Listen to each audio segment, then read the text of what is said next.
Ертеде Талап пен Жанат деген ағалы інілі ағайындылар тату тәтті көршілес өмір сүрген екен. Алайда бір күні ағасы Талап інісі Жанаттың өтінішін орындамай қалып, араларында салқындық пайда болады.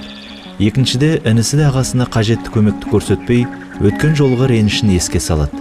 Осыдан кейін екеуі қатты ренжіседі. Сөйлесу түгілі амандаспайтын халге жетеді. Күндердің күнінде Талаптың есігін жұмыс іздеп жүрген ағаш ұстасы қағады. Оны жұмысқа алуға келісіп, анау тұрған шағын өзенді көрдің бе? Соның арғы бетінде інім тұрады. Сол жерге үлкен қақпа орната аласың ба? Ол өте биік болсын. Оның үйін де, түрін де көргім келмейді дейді Талап.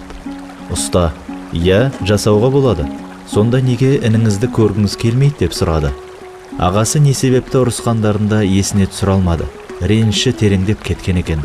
Аз ғана ойланған ұста, рұқсат етсең таңға дейін жұмыс істейін, ертең басқа шаруаларым бар деді. Қожайын келісім берді. Алайда түні бойы мазасызданып ұйықтай алмады. Оның үстіне сырттан ұста құралдарының тарс-тұрс дыбыстары естіле берді. Ақыры таң атып, қожайын сыртқа шығып, қақпаға тапсырыс берген тұсқа мойын бұрды. Қараса ешқандай қақпа жоқ.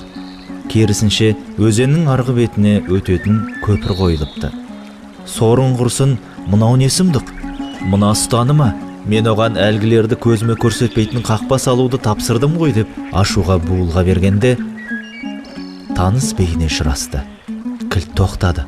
Анықтап қараса, көпірдің үстінде інісі Жанат тұр екен. Ол қолын бұлғап, қымбатты бауырым менің, жан бауырым, сені сондай сағындым. Сен менің ең жақынымсың ғой. Өзім бірінші қадам жасауға тәуекел ете алмай жүредім. Алайда сен соны жасадың. Әрине, өйткені сен үлкен әрі ақылсың ғой деп ағынан жарылды.